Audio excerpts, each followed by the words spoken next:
হোসাইন তোর কান কোথাও কব আমি কও ইকান কোথা কেন? তুমি বড় ভাই মানুষ, 10 কান কোথা কও? না কোথা হচ্ছে কে তোর আমি কান কাজ দেব, ঠিক আছে? তুই কাজ কান যদি করতে পারিস না করতে তুই 1,00,000 টাকা পাবি। আর যদি না করতে পারিস তাহলে তুই আমার 1,000 টাকা দিবি, মাত্র 1,000 টাকা। কারণ তুমি কি পারবা? শালা কি সারাদিন না খাই সন্ধ্যেবেলা কি মাল খাইস নাই? আমার যদি পারি তা আমার 1,00,000 টাকা দেবে, আর আমি যদি না পারি তা আমার 1,000 টাকা দিতে হবে।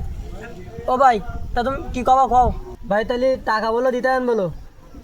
না আমি তো তোর টাকা দেবই, মনে কর যে তোর কোনো জায়গায় দেওয়া লাগবে না। এই জায়গায় বসে আছিস না, তো এই জায়গায় বসে তোর কাজটা দেবো। যদি করতে পারিস তাহলে তুই 1,00,000 টাকা নিয়ে গিয়ে পারলি, আর যদি না করতে পারিস আমি 1,000 টাকা দেবো। কিন্তু কোথা আসছে টাকা আগে জমা দিতে হবে। ওরে টাকা আমি দিবা নে, তোমার কি আমার উপর বিশ্বাস হয় না? তা তুমি আরে ফোনটা নাও।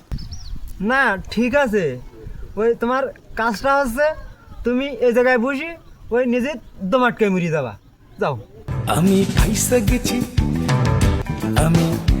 গেছি মাইন কারছি পায়। জানতাম পারবি না, ওই 1,00,000 টাকা নিতে পারলি না, আর ওই 1,000 টাকা জমা দে ফোনটা নিজে, ঠিক আছে?